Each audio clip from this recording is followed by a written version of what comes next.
এটি হচ্ছে আলিপুর মহিপুর মৎস্য বন্দরের একটি দৃশ্য। এখানে এক একটি ট্রলারের দাম 1 থেকে 1.5 কোটি টাকা পর্যন্ত তৈরি করা হয়ে থাকে। এই ট্রলারগুলো সমুদ্রের বুকে যাচ্ছে, ওই যে দেখে যাচ্ছে, আবার আসতেছে, কেউ যাচ্ছে এক বুক স্বপ্ন নিয়ে, আবার কেউ হতাশ হয়ে ফিরে আসছে এই সমুদ্রের তীর থেকে, অর্থাৎ আলিপুর মহিপুর মৎস্য বন্দরে। আলিপুর মহিপুর মৎস্য বন্দরে এরকম হাজারো ট্রলারগুলো নোঙর করা থাকে। এক একটা ট্রলারে কমপক্ষে হলেও 15 থেকে 20 জন পর্যন্ত জেলে থাকে এই এক একটা ট্রলারে। এই ট্রলারে 3 থেকে 4 লাখ টাকা পর্যন্ত বাজার করে নিয়ে যায় সমুদ্রের বুকে ইলিশ শিকারের জন্য। আশ্চর্য হলো এই জালগুলো হচ্ছে ইলিশ ধরা জাল, কখনো ইলিশ মাছ, কখনো অন্যান্য মাছও এই জালে বাঁধে। এই জেলেরা এত কষ্ট করে আমাদের জন্য অর্থনৈতিক যোগান দেয়, কেউ আবার পরিবারের ভরণ পোষণ দায়িত্ব নেয়। হাজারো জেলে আমাদের এই অর্থনৈতিক স্লোগানের সাথে যুক্ত রয়েছে। এই যে জেলেরা কত জীবনের ঝুঁকি নিয়ে যে সমুদ্রের বুকে যায় বলার অপেক্ষা রাখে না। এই ট্রলারগুলো মূলত হচ্ছে এই আসছে ট্রলার। এই ট্রলারগুলো একটা সময় এসে এই ট্রলারটা ঘাটে ফিরছে আর কি, অর্থাৎ মাত্রই আসলো, আবার এই ট্রলারটা ছেড়ে যাচ্ছে সমুদ্রের বুকে। আমরা তাও দেখতে পাচ্ছি হাজারো ট্রলার এই সমুদ্রের বুকে এখানে বসে আছে বা যাচ্ছে।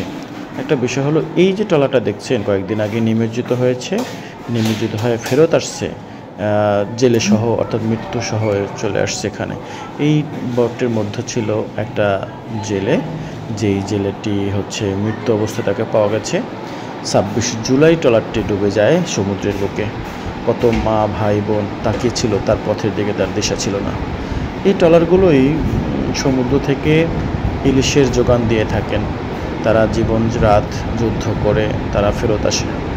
এই যে ট্রলারগুলো দেখছেন, এই ট্রলারে শুধু এখানে ট্রলার না, এটা চট্টগ্রাম, পাথরঘাটা, বিভিন্ন বাঁশখালী থেকে বিভিন্ন জায়গা থেকে ট্রলারগুলো সমুদ্র সৈকত থেকে আলিপুর মহিপুর মৎস্য বন্দর কাছে হওয়ায় তারা এখানে মাছগুলো বিক্রি করতে পারেন এবং এখানে আবহাওয়া খারাপ হলে নিরাপদে এখানে তারা অবস্থান গ্রহণ করতে পারেন। এই হচ্ছে ট্রলারগুলো।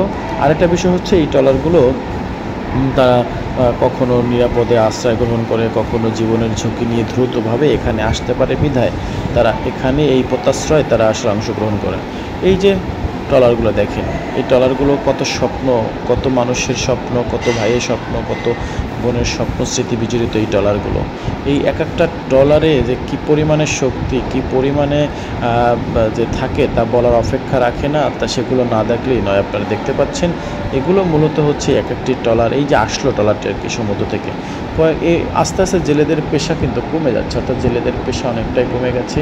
জেলেরা অনেকটাই এখান থেকে মুখ ফিরিয়ে নিচ্ছে মাছ না পাওয়ার কারণে, বিশেষ করে ট্রোলিং ফিশের কারণে নাকি মাছগুলো কমে যাচ্ছে, এমনটাই তারা অভিযোগ করেছেন এখানকার জেলেরা। এখানকার জেলেরা অনেক সময় তারা বলছে যে ট্রোলিং ফিশের কারণে এই যে শাসা করে আসতেছে, এই যাচ্ছে শাসা করে যাচ্ছে সমুদ্রের বুক থেকে, তারা নিয়ে আসতেছে, এই নিয়ে মাছ নিয়ে আসতেছে এবং যাচ্ছে। এইগুলো হচ্ছে আমাদের জন্য একটা দারুণ অনুভূতি। এই হচ্ছে ট্রলারগুলো ঘাটে ফেরত আসছে, অপেক্ষা করছে, সেগুলো আমরা দেখতে পাচ্ছি। ইলিশ মাছ, এভাবে ইলিশ মাছ হয়ে থাকে। ইলিশ মাছগুলো মূলত তারা বাছাই করতেছে এবং তারা এগুলো বিক্রি করবে বাজারে।